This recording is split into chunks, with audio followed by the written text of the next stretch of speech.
By the way, we have covered enough material at this point for the Rube Goldberg test. Start again. If you go into Blackboard under Documents, Old Tests, there's the Test 3, Energy, Momentum, Rotational Motion, Harmonic Motion subcategory. If you look in there, there's one of the tests that's marked as in Rube Goldberg test. There's even an arrow pointing towards it saying, this is the one, this is the Rube Goldberg test, something like that. We have covered the material through Part J. So if you want to sort of take a look at, if you got time, start prepping for the final test, you can get through Part J on that. After Part J, you can start getting into the harmonic motion bit.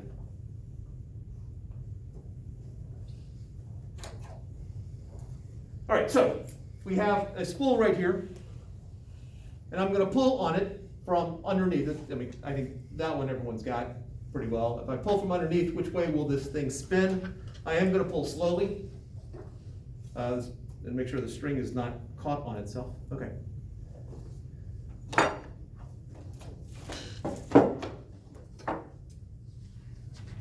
Stabilize because they're not perfect circles. All right, so I guess the two choices are it's going to rotate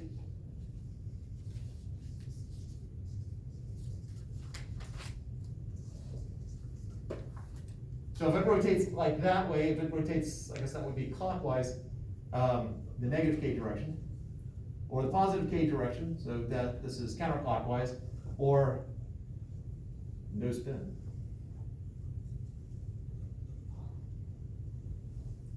And I misspelled roll.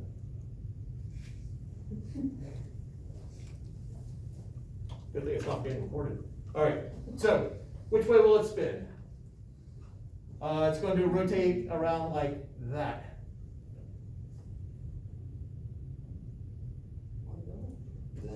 All right, so it's going to rotate around like that. So I guess I'm going to be pulling on it in that direction. Anyone for rolling around that way?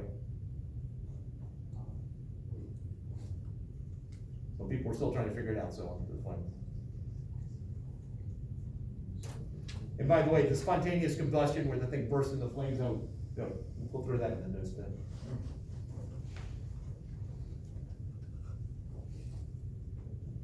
All right, so we'll look any list for that. All right, spinning that way.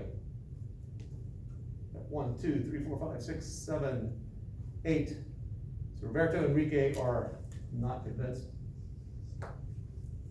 No spin. No, but I think it was spin like that, for sure. So spinning this, like that. Enrique, I think you're the last one. I'll go there too. Jordan rule. All right, so let's give it a shot. It did not. It rotated the other way. So now, of course, the question is why? If I had pulled really hard, I could have given it a backspin, but pulled it like that, it rolls around the other direction.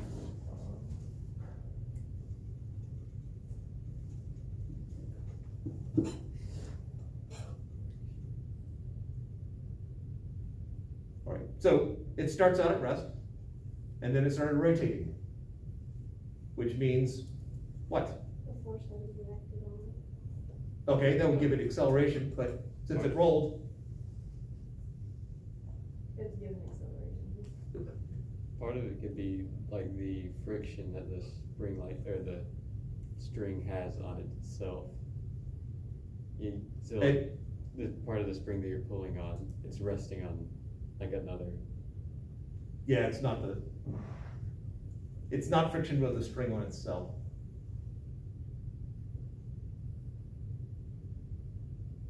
Well, it would have a different outcome if the string wasn't tightly spun either, wouldn't it? If it was looser on the spool. Well, the part I'm pulling on, I'm not getting deep into it. As you can see, I'm gonna just sort of drape it Yeah, like that. it would just take it a second before it would actually pull it. Okay. It would. I mean, it does need to get, I guess in that sense, you do need to have the friction there. It has to get tight enough so that it will actually affect it. Yeah. Well, let's build off an idea you mentioned earlier. You said a force had to be applied to it. Wrong chapter.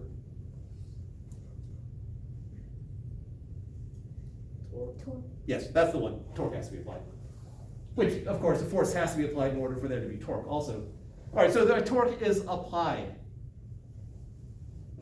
What's the moment arm? The what? The moment arm, the lever arm.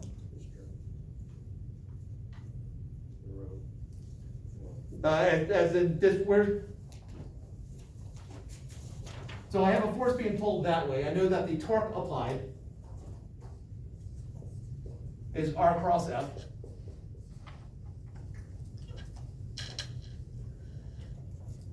What's R?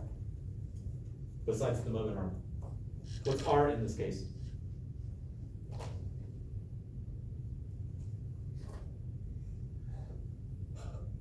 Between the point, the tangent and the center, that little vector there. So that's R right there. Mhm. So if that's R, so if I have R pointing downwards like that, and I have a force pulling this way, so if that's R and F, or drawing them tail to tail, R and F, what's the direction of the torque if that's the case?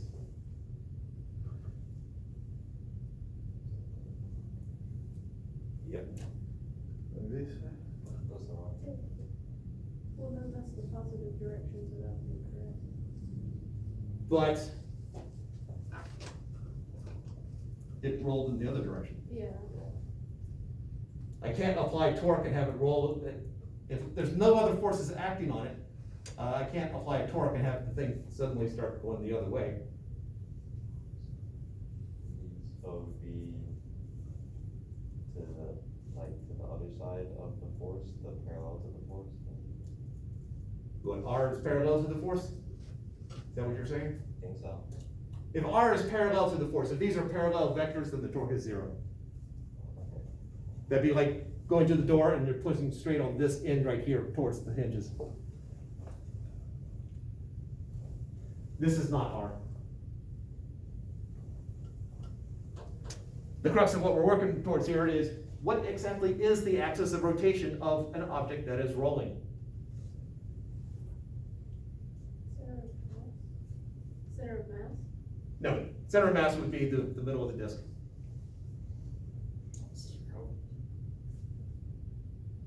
You said circumference? Yeah. I'm looking for a spot, a point on, my beautiful drawing here, where is the actual axis of rotation?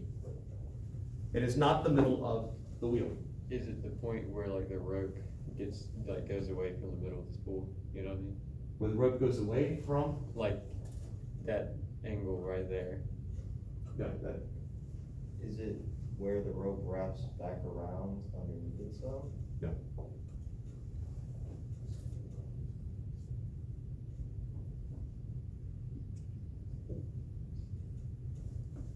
So can you repeat the question? Where is the axis of rotation? Because the lever arm depends upon where the axis of rotation is. Where is the axis of rotation on this? At this moment in time. And we've already established it's not there.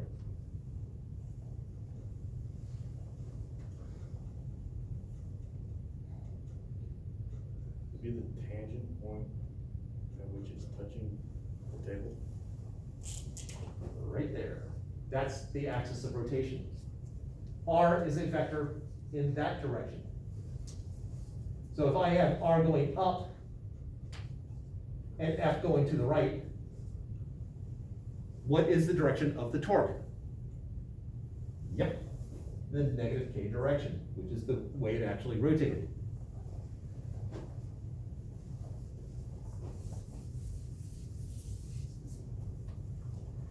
Recognize that the axis of rotation actually moves. This point's the axis of rotation at that moment, and then this part is gonna touch it, and that's a new axis of rotation, then that touches it, new axis of rotation. So we have a constantly moving axis of rotation here. But the key thing is that at that moment, at that instant in time, that's your axis of rotation. It's that point of contact, assuming no slipping.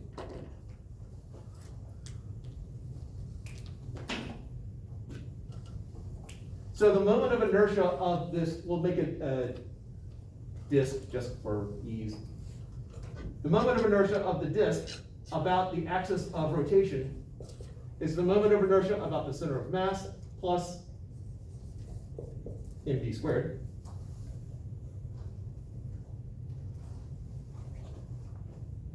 Which is, if it's a disk, 1/2 mr squared plus m times, well, the distance that we actually travel there is r squared.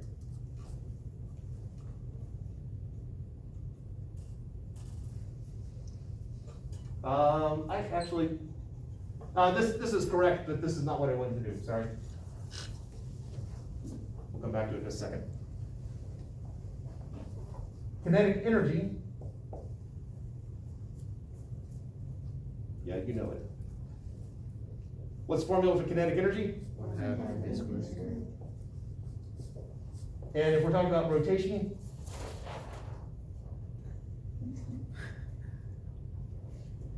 what's the formula if we're talking about rotational kinetic energy? 1/2 I omega squared. Yeah. So my kinetic energy of this is 1/2 times moment of inertia about the center of mass plus md squared, omega squared. Do some distributing. So my kinetic energy is 1/2 times I center of mass omega squared plus 1/2 md squared omega squared. Where d is the distance from the center of mass to where the axis of rotation is. And what is d squared omega squared? Or in our specific case, r squared omega squared. D just a generic term for distance.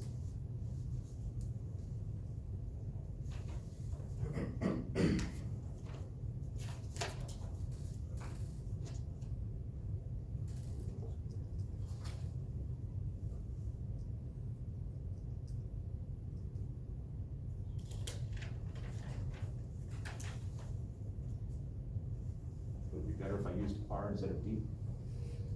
So it's plus 1/2 m times, in our specific case here, that's the radius of the disk squared omega squared.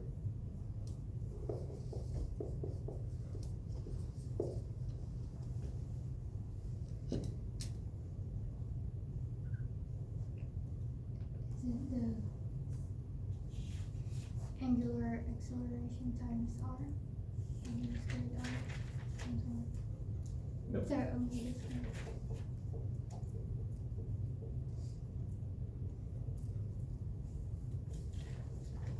Angular acceleration times r would be the linear acceleration, tangential acceleration.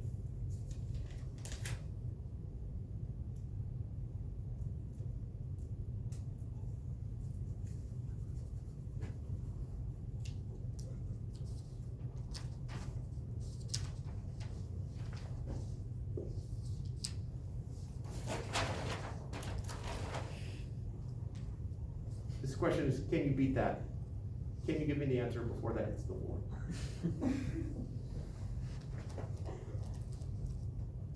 We actually, when we derived this equation right here, when we derived what the moment of inertia was, we actually used this. We first saw this relationship of which I speak in chapter 2, chapter 3, somewhere there. Is it speed squared? Yes. V is equal to omega r. This is 1/2 I, you beat it. Congrats. Omega squared plus 1/2 mv squared. What we have here is, by looking at an object that is rolling, rolling without slipping.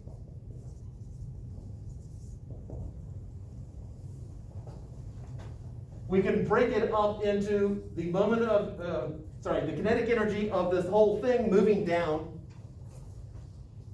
and into the rotational part.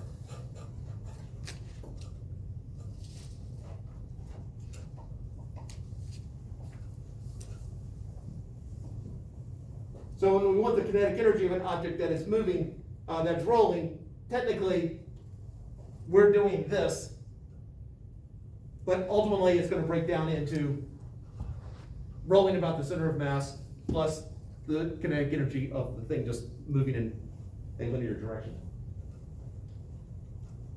Questions to hear before we get into the gambling? Not for money, for pride.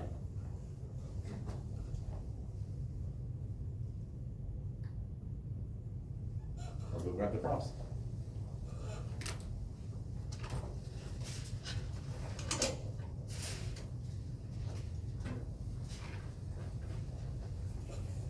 Part of my inheritance from my mom. Yeah, I am that fortunate. That was really morbid. Oh well, and you talk about something else, otherwise I'll tear up. So, all right, so I've got this thing. Probably should not be using that.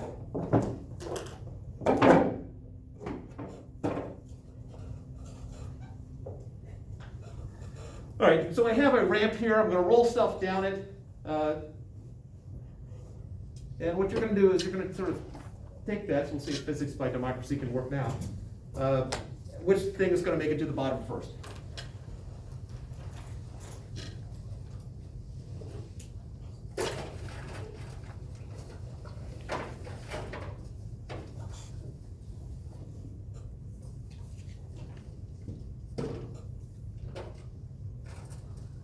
Oh, that should not be in there.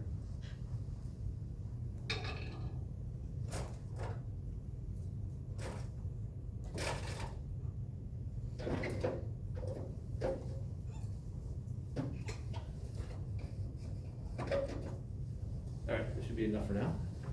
We'll put it back in a second.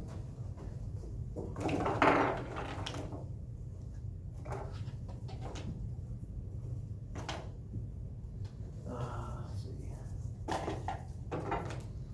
All right, so those are clearly two different sizes there. The width is roughly the same, but there are obviously two different radii there.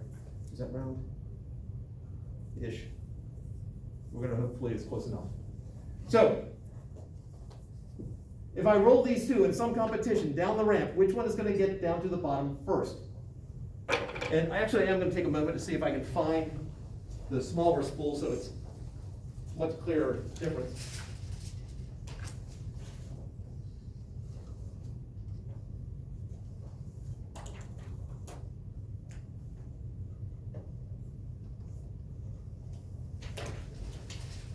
One more shot over here.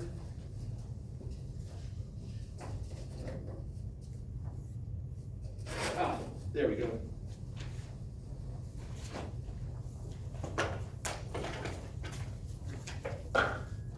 All right, clearly a difference in the radius. The width is roughly the same. The masses, more about that in a second. All right, so which one's gonna make it down first? The skinnier one or the bigger one? So we will set up.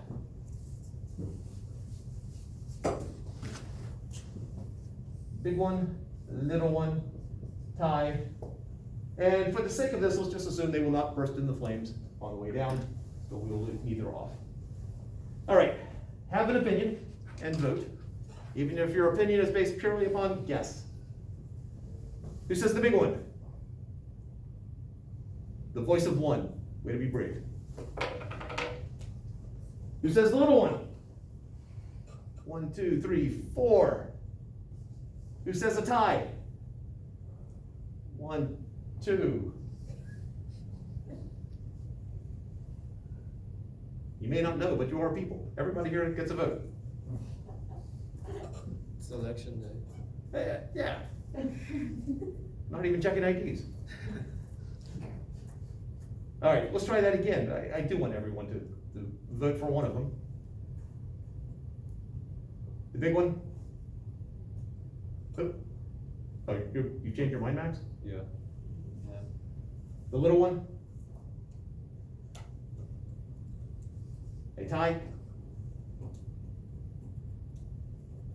I guess it's still two. That means we have 10 in here, so either I missed someone, or Still trying to figure out. what's your gut tell you? No, it's not just cats.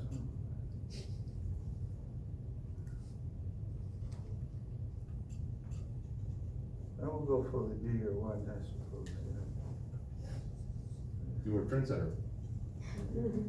There's still someone I missed, but, oh, I didn't You get voted Austin? the first round, but you didn't vote the second. Oh, Austin, you were stuck with the little one? All right, thank you. All right, now I'm gonna do it twice, in case there's some bias in the board. Sometimes there's some warping in the board which gives favoritism to one or the other. So we'll do it 2 times. Let's take the dog hair off. All right. Here we go. 3, 2, 1, go. And pretty much the same. Let's flip it around.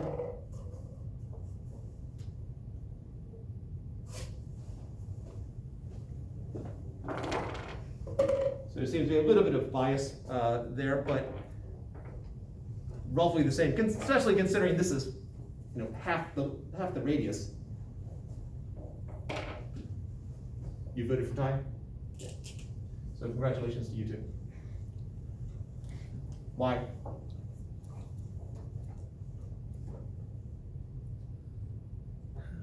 Okay. So it'll be like the free falling thing with no resistance of the air? If that's the case, then suppose I take these two. If they should get to the bottom at the same time? No, there's also the thin distribution of, and you know, when the, how you call the guy who is hit in the eyes, how you call that sport? That you have something in your, they do Olympics, patinaje sobre hielo. ¿Cómo se? Patinaje sobre hielo. Oh, ice skating. Oh. Ice skating, Yes. if you open your arms, that your center, I mean, your mass is distributed, you slow down, and as soon you put all your things. So, in this case right here then, The smaller should go, but this was a tie. yeah, that's strange. So let's do these two. This is, I guess, duct tape roll and ribbon roll. Let's just make sure that it's, yeah, that's relatively good. All right, so we have this one right here, which is basically a hoop with a disc on the side there. And then we have the open roll. So this will be the hoop. And then represent it that way, and then tie. All right, so have an opinion. Who says the hoop? The duct tape roll? Who says the disc?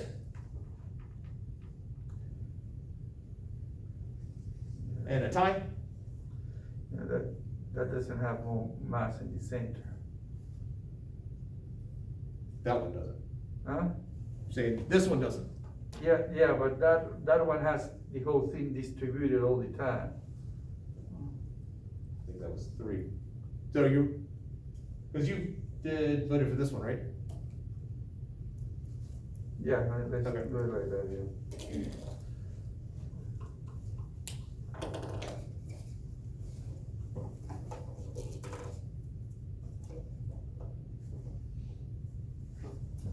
Here we go.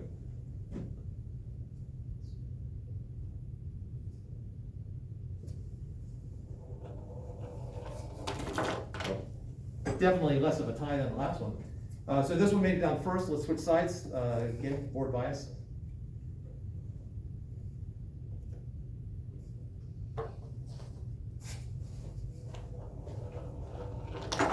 It seemed to be a full length ahead, this one won.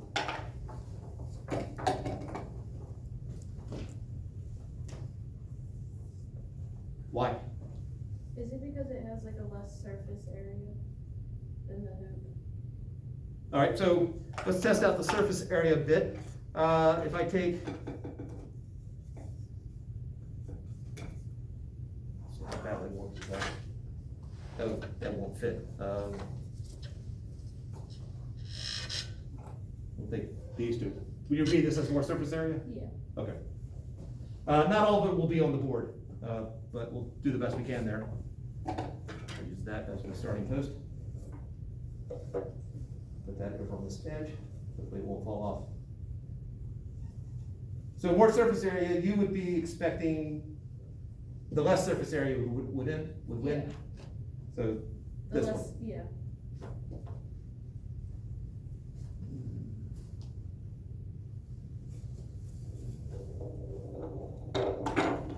Yeah, it's pretty darn even. Let's try the other way.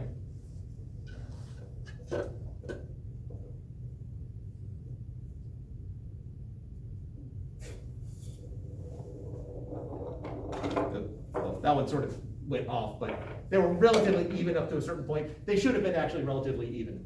Surface area, if it has any effect, is not a significant effect. And the logic I was using is no good because what I was thinking is conservation of moment. When you put your arms like that, Yeah. you shorten the radius, then the speed has to go up higher. Yeah, and we're definitely not dealing with that. These things are Exactly. relatively That's rigid. not the case. And it has nothing to do with the different type of materials either, right? Right. Where it would make a difference would depend upon, I need this to be low enough so that they don't slip and steep enough so that any warps in the board are not a huge effect. And so if I made it steeper, that's when the material would have a bigger effect about how much one slips or the other one slips. So, but ideally, as long as there's no slipping, the material should not matter.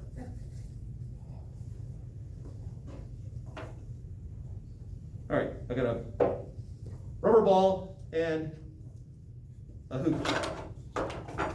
Ball and hoop.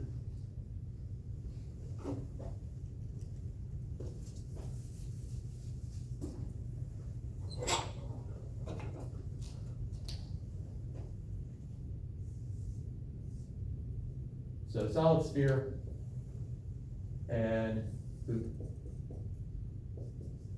All right, solid sphere. People a little bit more ready to jump on that one. Hoop. Tie. And apparently I can't count. I was under hoop. You're under I don't hoop. think you counted me. You matter as a person, even if I don't see you sometimes. Every vote matters. That's right.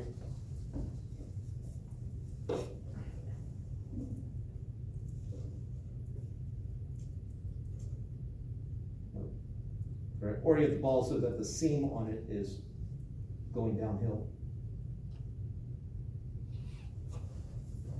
That was got stuck there.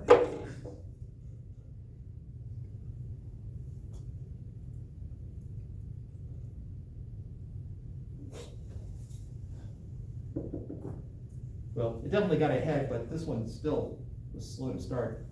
Maybe it's getting caught on that a little bit.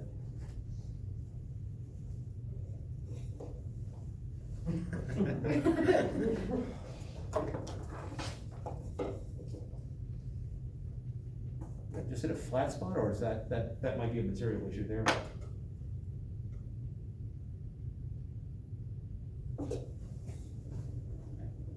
It's still slow to start, but then once it started, let's switch sides on that one.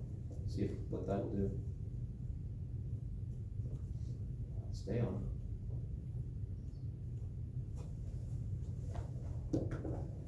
Ball was definitely starting to pull ahead there.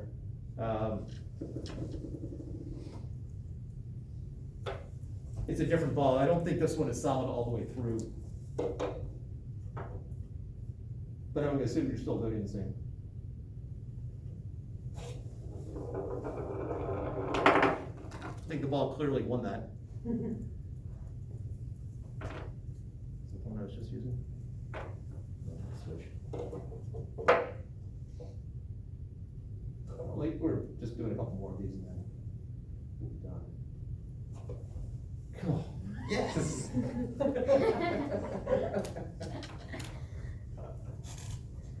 never happened before. That's probably the best word it seemed to be getting right now. Maybe I should clean this someday. All right, so the ball won, which is what I would expect. The question is, why does the ball win instead of the hoop? Is it the density?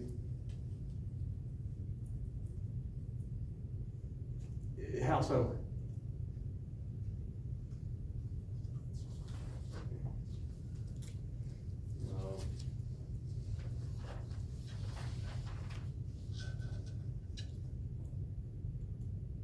Well, the one was solid compared to the other one, right? Right. That was my thinking on what was more solid than the other. All right. You could connect density to it in terms of that. It's sort of an indirect route to it. What you said afterwards is closer to the mark. The solid one is gonna make it down before the one that's not completely solid. Touches a little bit on something Roberto said earlier, even if the context was a little bit different. All right.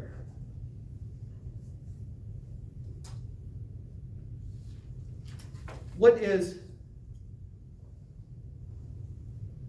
let's pretend it's solid right now, solid ball versus hoop.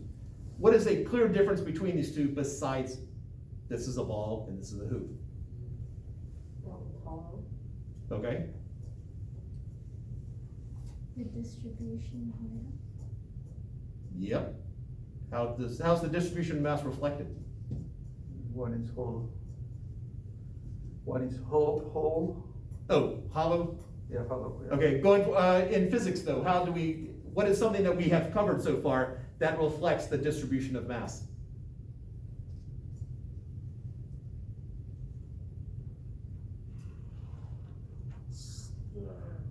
Center of mass. Yeah, not